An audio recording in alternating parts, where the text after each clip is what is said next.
해마다 이맘때가 되면은 세계 각지에서 크리스마스를 이제 지키고 또 축하하는 그런 계절이 왔습니다.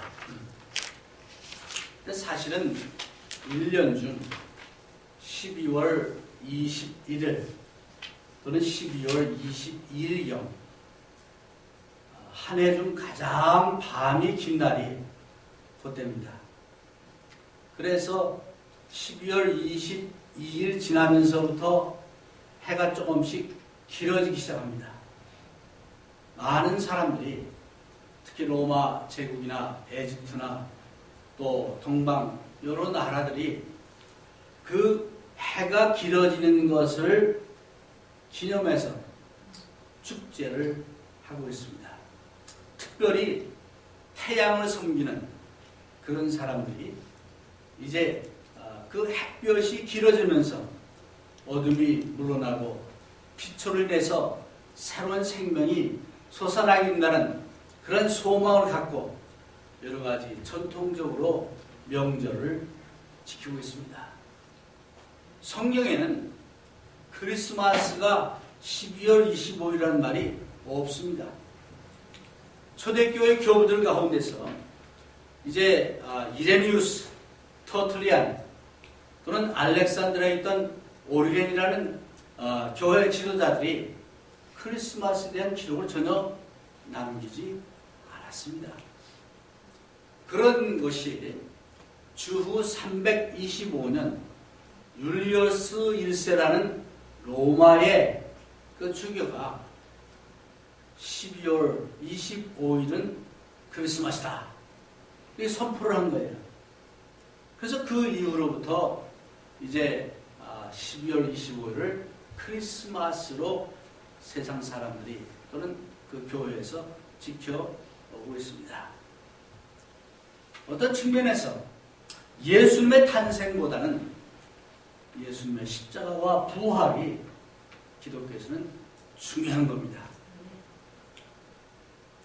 그래서 특별히 이제 갈라디아서나 또는 마태복음에 이제 그런 새로운 전통과 또는 뭐 사람의 계명 이런 것에 대한 교훈들이 있는데 마태복음 15장 8절에 보니까 예수님께서 사람의 계명으로 교훈을 삼아 가르치니 나를 헛되이 경배한도다.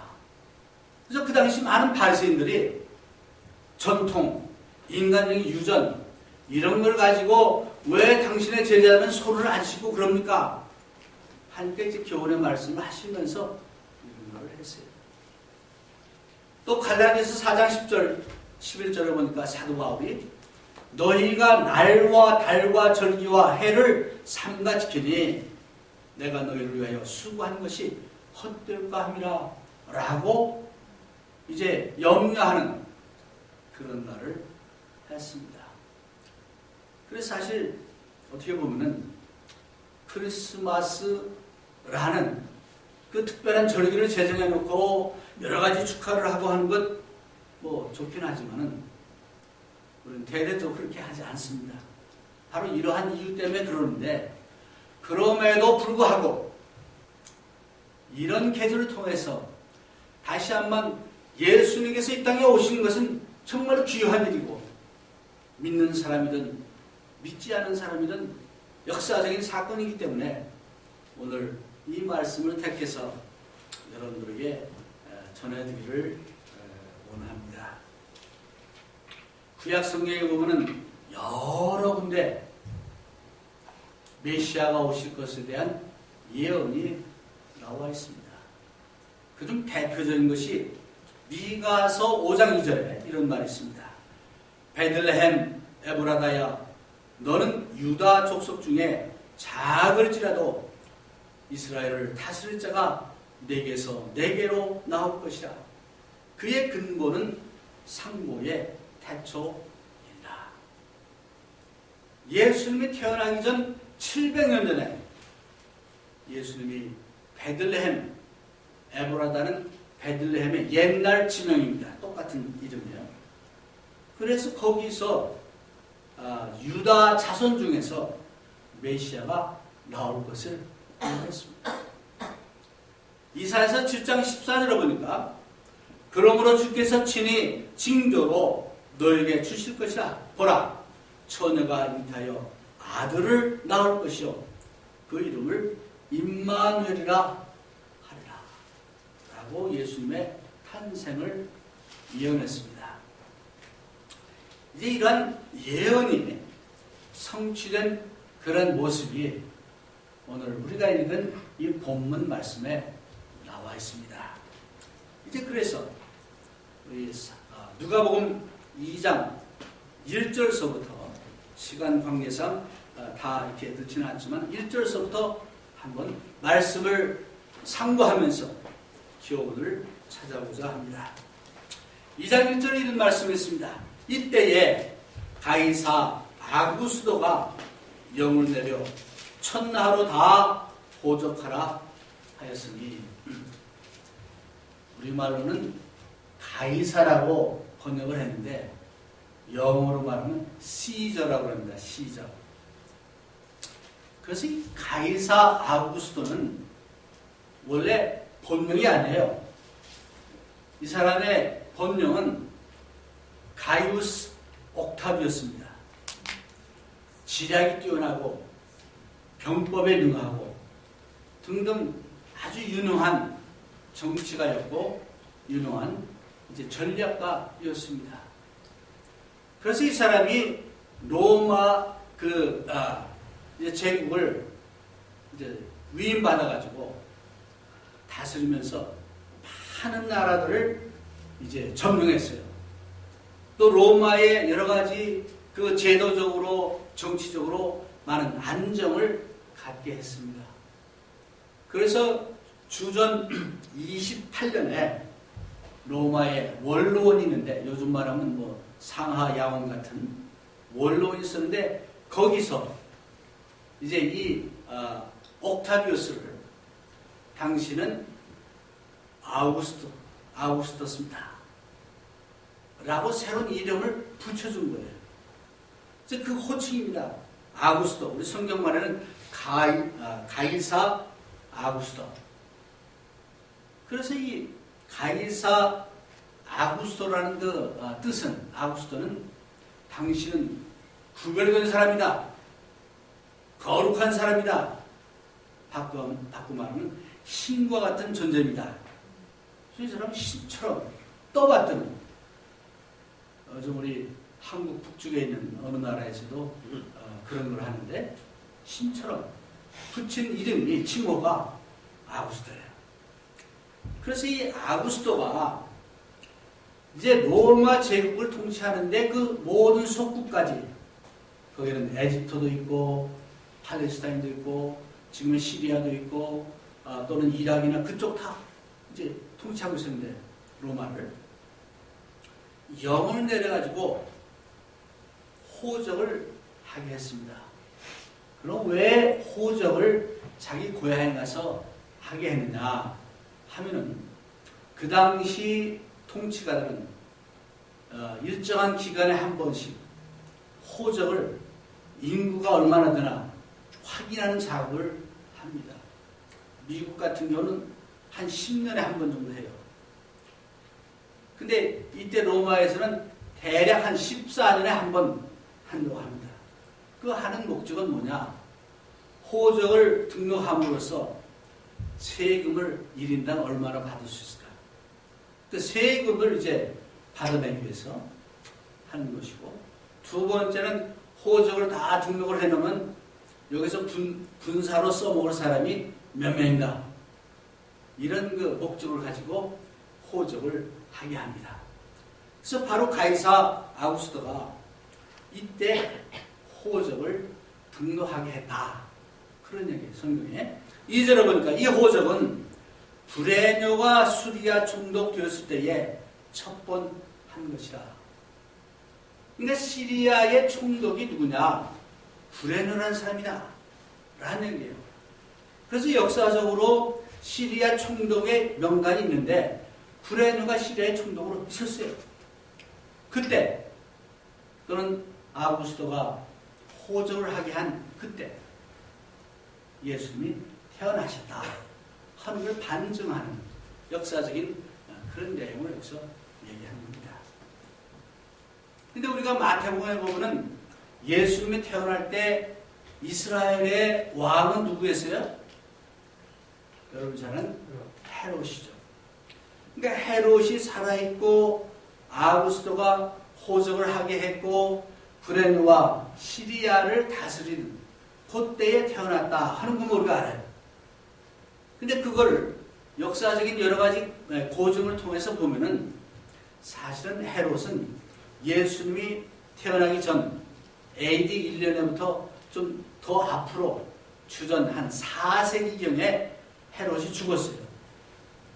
그러니까 이 칼큘레이션을 할 때 예수님이 태어나신 그 연도를 정확히 한다면은 주전, 지금으로 말하면 주전 4년경으로 하는 것이 일반적으로 맞다라고 합니다. 왜?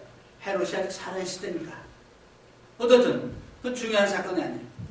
그래서 그때에 호적을 하게 해서 3절에 보니까 모든 사람이 호적하러 각각 고향으로 돌아가며 그래서 자기 고향에 태어난 곳에 돌아가서 호적을 등록하게 한 겁니다.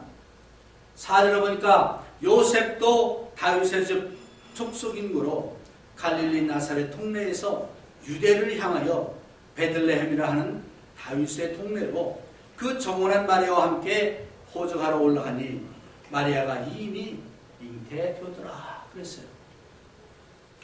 그래서 아구스도의 명을 받들어 가지고 모든 사람들이 호적을 하러 고향으로 간 겁니다. 그래서 호적을 하기 위해서 고향으로 갈 때 요셉이라는 사람도 자기의 족보, 자기의 조상이 태어났던 그곳인 베들레헴으로 갔다. 그런 얘기입니다. 근데 혼자 간 것이 아니고 자기의 정혼한 마리아와 함께 간다. 근데 이때 마리아는 이미 잉태를 해가지고 거의 산 딸이 가까워하는 그런 때입니다. 근데 법적으로 그 남자들은 고향에 가서 호적을 해야 되지만은 여자들은 갈 필요가 없었어요. 근데 왜 굳이 마리아를 데려갔을까? 추측컨대 마리아가 이제 요셉을 통해서 정혼해서 난 것이 아니고, 그렇죠? 미리 임신을 했잖아요. 그래가지고 만약에 자기 없는 사이에 아이를 출산하면은 마리아가 당할 여러 가지 참 조롱과 여러 가지 이제 그런 것을 피하기 위해서 아마 힘들지만은 그 산모 마리아를 거기까지 데려간 것이 아닌가 이렇게 추측을 해볼 수 있습니다. 어떻든 그래가지고 이제 정말 만삭이 된 그 아내 마리아를 데리고 베들레헴까지 가는데 베들레헴이 성경에도 있는 대로 그 당시는 작은 도시였습니다. 정확한 인구는 잘 모르지만 굉장히 작은 도시였는데 호적을 하러 여러 지역에서 사람들이 몰려오니까 사람이 많았겠죠. 그래서 요즘처럼 뭐 모텔이나 호텔이 많은 것도 아니고 한정되어 있으니까 여기 보니까 거기 있을 그때에 해산할 날이 차서 맏 아들을 낳아 강보로 사서 부려놓으시니. 그러니까 누가복음에는 자세한 내용이 안 나오지만 마태복음에 보면 자세한 내용이 나오죠. 저 가서 묵을 곳을 찾았는데 묵을 곳이 없었습니다. 그래서 겨우 얻은 곳이 이제 마을 짐승이 그 사는 그 구육관을 겨우 얻어가지고 거기서 묵게 되었죠. 근데 거기에 묵는 가운데 예수님이 탄생했다는 그런 내용이 여기 나와 있는 겁니다. 그럼 이 말씀을 통해서 왜 하나님께서는 자기 아들 예수를 이 땅에 보내실 때 그런 어려운 과정을 거쳐서 가장 열악한 환경 속에서 이렇게 낳게 하셨을까? 그런 질문을 한번 우리가 해볼 수 있겠습니다. 그래서 예수님을 낳아가지고 이제 강보에 쌓아서 있는 상태에서 그 다음부터 오늘 우리가 읽은 본문의 말씀이 등장하는 겁니다.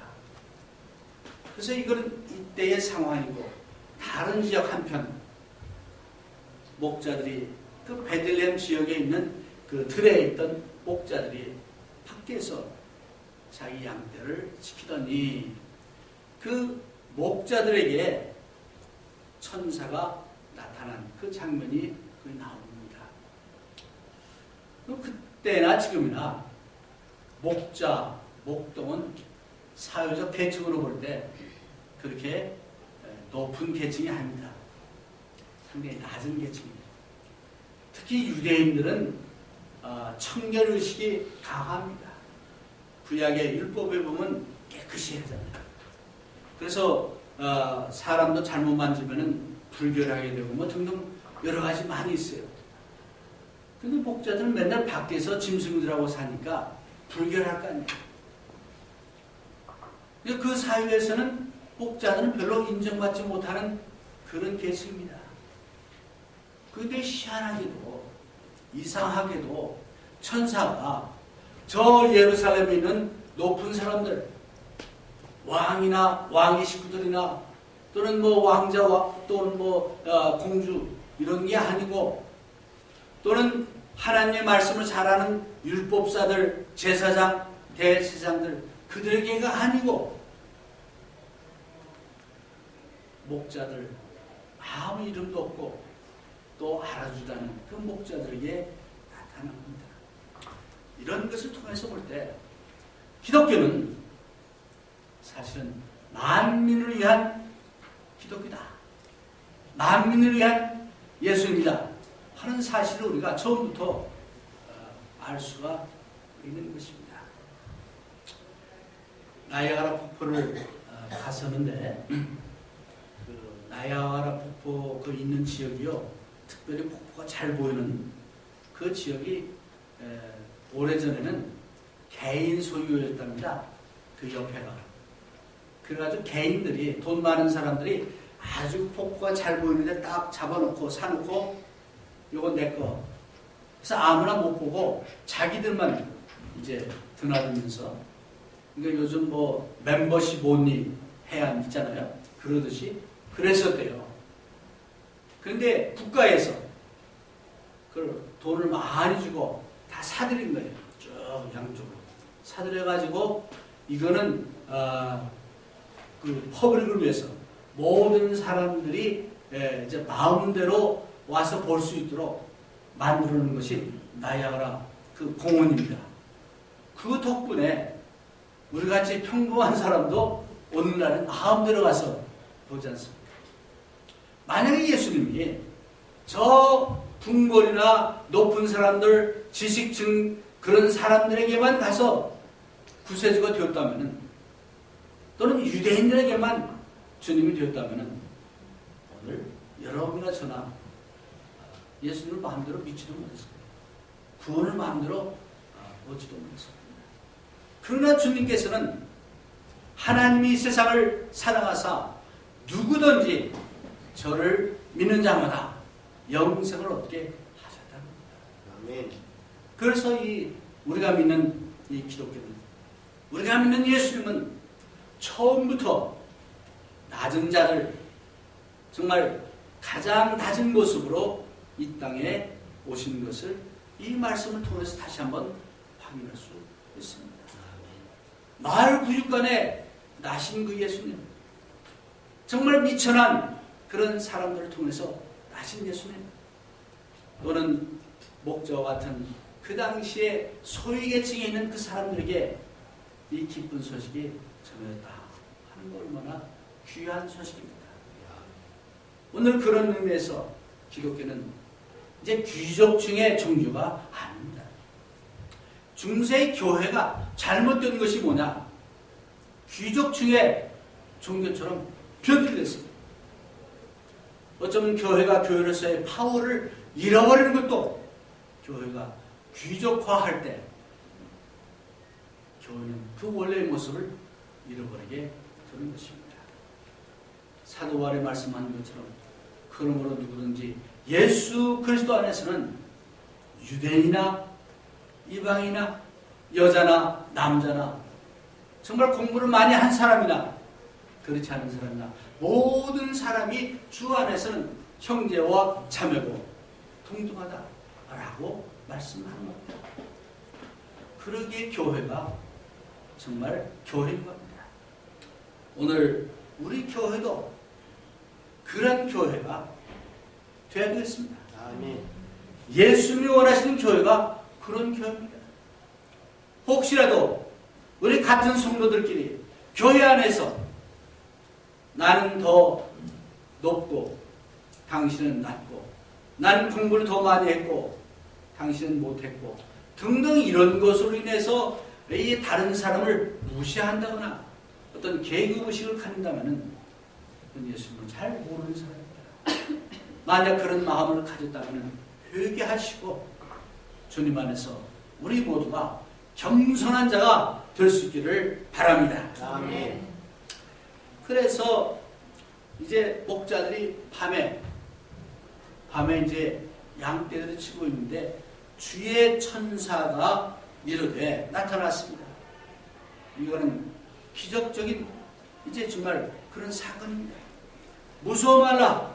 보라 내가 온 백성에게 미칠 큰 기쁨의 좋은 소식을 너에게 전하노라. 이제 목자들의 그 모습이 어땠을지 한번 상상을 해봅니다.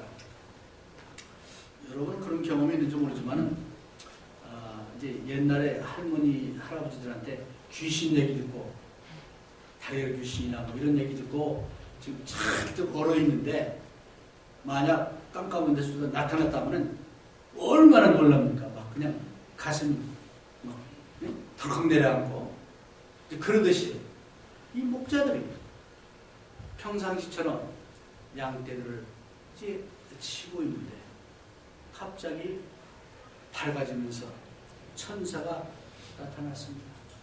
얼마나 두렵고 떨리겠습니까? 그러니까 천마디가 무서워 말라. 이상해. 성경에 보면은 천사가 나타날 때는 항상 제일 먼저 하는 말은 뭐예요? 무서워 말라예요.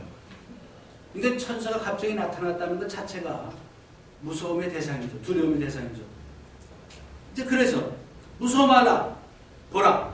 내가 온 백성에게 미칠 큰 기쁨의 좋은 소식을 너희에게 전하노라. 오늘날 기쁘다 구주 오셨네. 이 말은 예수 그리스도가 이 땅에 오셨다는 것이 기쁨의 소식입니다. 아멘. 그것이 좋은 소식입니다. 아멘. 그래서 우리가 기쁜 소식을 전한다는 것은 예수님이 이 땅에 오신 것을 전하는 것이 기쁜 소식이에요. 아멘. 그 예수님을 만나는 것이 이제 기쁨의 근원입니다. 그 예수님을 만나는 것이 평안의 그 근본이 되는 겁니다. 천사가 이제 오늘 모든 사람에게 미칠 기쁜 소식을 전하라고 말합니다. 그러면서 11절에 오늘날 다윗의 동네에 너희를 위하여 구주가 나셨으니 곧 그리스도 주신다. 다윗의 동네라는 것은 베들레헴을 얘기합니다. 베들레헴은 다윗이 어렸을 때부터 자랐던 곳입니다. 다윗이 목자들처럼 양을 쳤던 그런 곳입니다. 그래서 나중에는 왕이 돼가지고 이제 거기 떠났겠지만은 이제 어렸을 때 다윗이 살았던 동네이기 때문에 그 다윗의 동네에서 구주가 났다. 그게 누구냐 하면 그리스도 주시리다. 즉 메시아 주님이시다 라고 여기서 천사가 선포합니다. 그래서 12절에 보니까 너희가 가서 강보에 쌓여 구에 누인 아기를 보려니 이것이 너희에게 표적입니다. 그러면서 그곳에 가서 그 아기 예수를 만나보라. 메시아 예수를 만나보라. 그것이 바로 너에게 표적이 될 것이다 라고 하면서 이제 동시에 나타난 장면이 13절을 같이 읽겠습니다. 우연히 수많은 천군이 그 천사와 함께 하나님을 찬송하되 지극히 높은 곳에서는 하나님께 영광이요 땅에서는 기뻐하심을 입은 사람들의 평화가. 그 말을 할 때, 그 소식을 전할 때 이제 허다한 천군이 몇 명이나 되는지 몰라요. 허다한 천군이라고 했어요. 많은 천군이 천사와 함께 합창을 하는 거예요. 그 가사는 지극히 높은 것은 하나님께 영광이요 땅에서는 기뻐하심을 입은 사람들 중에 평화가 하리라. 바로 이 내용을 가지고 핸델이라는 사람이 뭘 썼어요? 메시아를 썼잖아요. 그래서 메시아 보면 그 이런 내용이 나오지 않습니까? 그래서 이제 그때 이제 이러한 천사의 찬양 소리를 이 목자들은 들었다는 거 아니에요. 크리스마스 콘서트 많이 가지만은 아마 이 목자들처럼 가장 멋있는 콘서트를 들은 사람은 아마 없을 겁니다. 그 소리가 얼마나 아름답고 얼마나 웅장했을지는 모르겠어요. 그러나 아마 대단했을 겁니다. 그래서 그 이제 찬양을 들으면서 천사들이 이제 하늘로 올라갔습니다. 그러니까 목자들이 뭘 했어요? 보니까 이제 베들레헴까지 가서 주께서 우리에게 알리신 바 이 이루어진 일을 보자 하고, 그래가지고 이제 목자들이 너무 감격해가지고, 그렇죠? 양 떼고 뭐고 다 두고 베들레헴으로 가서 그 아기 예수를 만나보고 자기들이 보고 들은 얘기를 마리아와 거기 있는 요셉에게 했다라는 말로 오늘 이야기가 끝납니다. 많은 사람들이 크리스마스라 해서 즐기고 또 파티도 하고 뭐 등등 연말을 이렇게 보냅니다. 여러분들에게 크리스마스는 어떤 의미입니까?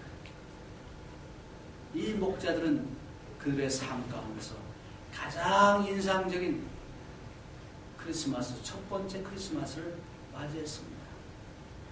그 날이 언제인지는 중요하지 않습니다. 중요한 것은 그 예수 그리스도가 모든 사람을 위해서 이 땅에 오셨다는 그 기쁜 소식입니다. 아까 우리는 기쁘다 구주 오셨네 그 찬양을 불렀습니다. 이 찬양은